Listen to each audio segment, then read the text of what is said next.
Hablamos esta mañana con Ferrovial, la compañía española de infraestructuras que presentaba cuentas la semana pasada con un beneficio de 197 millones de euros en el primer trimestre, unas ventas de casi 2.100 millones de euros en ese periodo y que anuncia además ese dividendo flexible de 400 millones de euros que se va a abonar a partir del 15 de junio. Vamos a hablar de los resultados, del presente, del futuro de la compañía, de cómo va el negocio y de muchas más cosas con Silvia Ruiz, que es la directora de Relaciones con Inversores de Ferrovial. Silvia, bienvenida. Muchas Muy gracias. buenos días. Crecimiento doble dígito, ingresos, crecimiento doble dígito también en el EBITDA ajustado. ¿Qué hay detrás de esas cuentas? ¿Qué factores las han impulsado? Bueno, las han impulsado sobre todo nuestro negocio de autopistas en Estados Unidos y en Canadá. Todas ellas han crecido en ventas a doble dígito y eso al final es una combinación de tráfico y sobre todo de tarifa. Lo que estamos viendo es que al final estamos en zonas donde hay mucha congestión y eso te permite, como tienes una tarificación dinámica y puedes adaptar tus tarifas al nivel de congestión que haya, pues al final eso nos ha permitido subir las tarifas por encima de la inflación y ver ese buen comportamiento de ingresos. Para los próximos meses, ¿qué esperáis? ¿Cómo esperáis que evolucione el negocio y esos resultados? Bueno, al final, sin entrar en guidance específico, pero sí que es verdad que lo que estamos viendo es que las zonas donde estamos se están comportando bien. Hay cierta incertidumbre en cuanto a la economía, pero la realidad es que a día de hoy lo que estamos viendo es que se comportan bien, que el valor para el usuario es elevado, el usuario percibe valor en poder no ahorrarse tráfico, no estar en una congestión y pagar por ello, con lo cual, en principio, el outlook es muy bueno. No, como nos contaba Silvia, Estados Unidos es vuestro principal mercado ahora mismo, con varias autopistas, participando también en la construcción de la nueva Terminal 1 del aeropuerto JFK. Habéis sido preseleccionados en el proyecto I-77 Carolina del Sur. ¿Qué más oportunidades veis allí para los próximos meses? A ver, el mercado está muy centrado efectivamente en estas 2 o 3 oportunidades en Atlanta. Hemos mencionado Nashville, en Tennessee, está en North Carolina, que estás mencionando, por supuesto en ETO, que tenemos que abrir probablemente antes de final de año. Y la realidad es que luego vienen más proyectos en Estados Unidos. O sea, viene otro en Atlanta, viene otro en Nashville, parece que puede venir uno en Virginia. O sea, lo que estamos viendo es que el sector está en muy buen momento y que va a haber probablemente muchas oportunidades, sobre todo en autopistas en Estados Unidos. Centrándonos, Silvia, en esas autopistas, ¿en qué estados veis más oportunidades para ese crecimiento, para ese desarrollo ahora mismo? Pues a ver, la realidad es que lo que estamos viendo es que sobre todo estados que están creciendo rápido, que tienen ciudades con crecimiento rápido, son las que están un poco mirando a este modelo para solucionar problemas de congestión. Entonces eso lo estamos viendo en Atlanta, ¿vale? En Georgia, lo estamos viendo también en Tennessee, en la ciudad de Nashville. Pero bueno, hay más estados, North Carolina, hay más estados que podrían, o sea, que tienen esas dinámicas de ciudades que crecen rápido, donde tienen un problema de congestión y donde miran a esta solución, porque al final lo que sí que estamos viendo es que muchos estados se están dando cuenta que un nivel demasiado alto de congestión les frena su crecimiento, porque al final nadie quiere estar en una ciudad que es un lío de congestión. Entonces, otras ciudades en estados sí que están valorando, o sea, creemos que tanto Atlanta como Nashville puede que abran ojos a otras oportunidades. Y fuera de, ¿Sabes? y fuera de Estados Unidos, Silvia, ¿dónde están? ¿Dónde estarían esas oportunidades? ¿Qué veis? Pues vemos poco, la verdad que vemos poco. Vemos poco por eso, porque tú, para que este modelo funcione, necesitas ciudades de cierto tamaño y que estén creciendo rápido. Y esas dinámicas, por ejemplo, en Europa es más difícil encontrarlas. Entonces, en la realidad es que a día de hoy, donde vemos el crecimiento es en los Estados Unidos. Si hablamos de colaboración público-privada, más allá solamente de centrarnos en las autopistas, ¿en qué otros sectores veis oportunidades de crecimiento en medio plazo? Pues a ver, en autopistas es donde más vemos, en aeropuertos es verdad que no estamos viendo ahora mismo muchas oportunidades como NTO, que es lo que nos gustaría.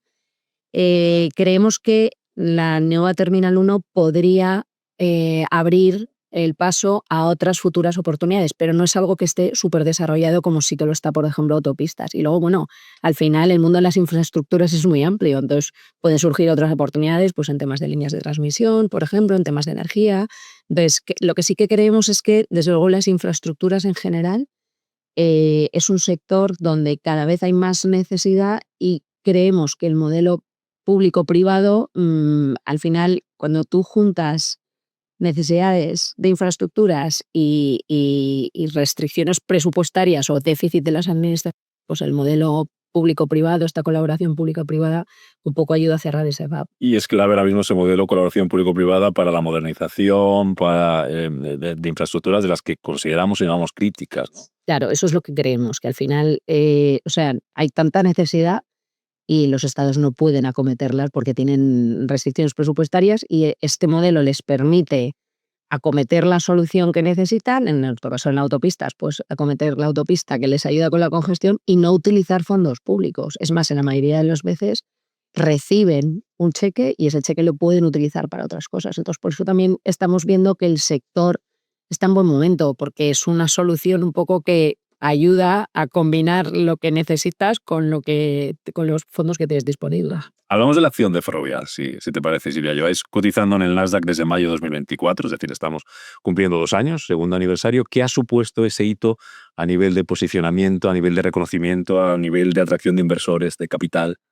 Bueno, aparte de, o sea, yo creo que ha sido un game changer, como se dice, al lado del Atlántico. O sea, la realidad es que sí que es verdad que nos ha puesto, sobre todo la inclusión en el índice, nos ha puesto en otro nivel de actividad. O sea, llevamos trabajando en esto varios años y yo personalmente, que estoy mucho tiempo allí, sí que he visto que desde la cotización es verdad que ha aumentado la visibilidad nuestra en fondos americanos que a lo mejor antes no podían acceder a nosotros, porque hay fondos a lo mejor tienen un mandato de invertir en compañías que están cotizadas en Estados Unidos. Entonces, por mucho que les guste tu negocio, si no estás cotizado allí, no pueden.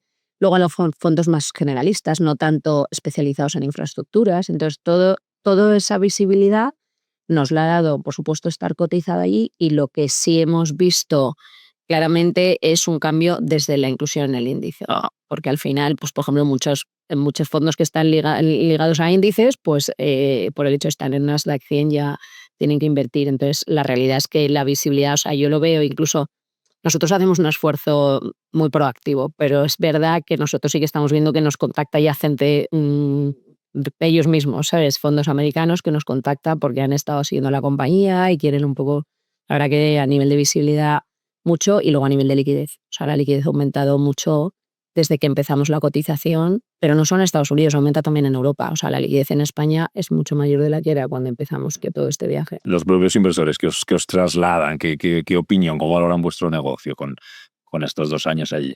Pues mira, el feedback en general es positivo. O sea, les gusta mucho el negocio porque no encuentran nada parecido. O sea, es difícil encontrar, si tú quieres tener exposición al negocio de autopistas en Estados Unidos con cierta protección a inflación, es que no solo protección, es que estamos teniendo, o sea, los ingresos no se están creciendo por encima de la inflación, entonces no tienen muchas más opciones. Ellos entienden bien el negocio de, oye, un atasco y que la gente pueda pagar por evitar estar en un atasco.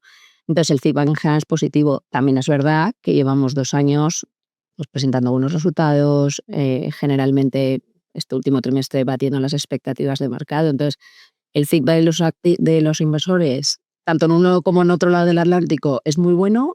Te diría que el foco ahora es crecer. Ese es el principal foco de los inversores. Actualmente hablamos de esa cotización en el Nasdaq en Estados Unidos. Ferrovial cotiza también en Países Bajos, cotiza también en España. Esa triple cotización, ¿qué valor ha supuesto para la compañía desde el punto de vista de desarrollo para la propia empresa, como desde el punto de vista de visibilidad y reconocimiento por parte de los inversores?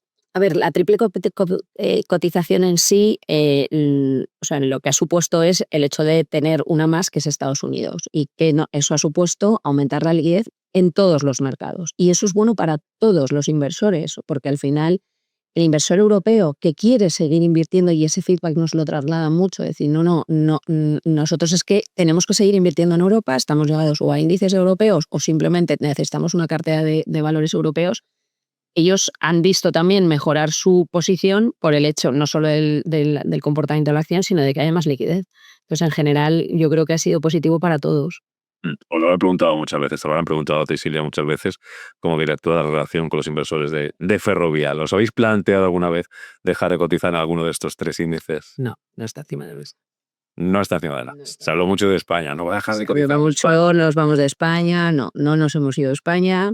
Y no, la idea es que nosotros nadie está pensando en dejar de cotizar en España. Hablabas ahora mismo de de protección frente a la inflación, de que los ingresos estaban creciendo por encima de la inflación, que es algo que ha vuelto a estar sobre la mesa con todo el tema geopolítico, este contexto internacional, el aumento de los precios de la energía, el petróleo, volatilidad con los tipos de interés, dudas de lo que va a pasar, si van a subir los tipos antes o después. En este escenario, sector infraestructuras, ¿qué papel puede jugar de cara a los inversores en esa seguridad, en esa protección que comentabas? A ver, en general las infraestructuras, o sea, por ejemplo, los aeropuertos tienen algo más de riesgo y suelen estar más expuestos a este tipo de, porque lo estamos viendo en los aeropuertos. Al final ahora con todo el tema de la geopolítica, bueno, pues hay aeropuertos donde hay menos vuelos, pues por ejemplo con China o con países de Asia. Entonces, es verdad que los aeropuertos suelen tener algo más de riesgo en ese sentido. Las autopistas en general, sobre todo las autopistas urbanas, han sido más resilientes históricamente ante todas estas disrupciones, porque al final la gente hace los viajes que tiene que hacer. Entonces, el otro día me preguntaban por los precios de la gasolina. En el pasado hay cierta correlación, sí la hay, pero es mínima, porque tú haces los viajes que tienes que hacer y si tienes que ir a trabajar, vas a trabajar. Entonces, o sea, realmente lo de todo esto de los precios de la gasolina podría afectar si empieza a afectar a las economías de los países, de las zonas donde estás. O sea, si eso te viene, pues eso, una estaflación ahí ya efectivamente los activos pueden sufrir algo más, pero en general son activos, hemos visto cómo se recuperaron del COVID, son activos que se comportan bastante bien bajo casi cualquier situación macroeconómica. Por supuesto, cada una es independiente, nunca hemos vivido una situación con precios tan altos durante mucho tiempo, entonces hay que ver un poco cuánto dura esto, pero en general es verdad que a día de hoy lo que hemos visto es mínimo. Las áreas donde estamos parece que se están comportando bastante bien. En Canadá sí hemos visto algo menos de tráfico de camiones, pero muy ligado a sectores muy concretos. O sea, en general, a día de hoy, mínimo, pero efectivamente es algo que hay que monitorizar. Para terminar y mirando a futuro, Silvia, ¿dónde veis de cara a ese futuro las grandes oportunidades, el ámbito de la movilidad, en el ámbito de las infraestructuras que van a permitir sostener ese crecimiento ferroviario? A día de hoy en Estados Unidos y en autopistas. O sea, ese es el principal foco y es que es donde estamos viendo muchísimas oportunidades. Por supuesto, siempre nosotros miramos otras cosas, siempre dentro del mundo infra, que puedan crear valor, pero a día de hoy, si me preguntas, el foco está ahí. Hablamos en 3 meses, si te parece, Silvia, hablamos de cómo le ha ido el segundo trimestre, hacemos balance de los 6 primeros meses del año, que se siga cumpliendo ese buen desempeño, esas buenas cifras, que sigáis creciendo y que nos lo podamos compartir aquí. Esperemos. Silvia Ruiz, directora de Relaciones con Inversores de Ferrovial, un placer. Gracias, muchas gracias.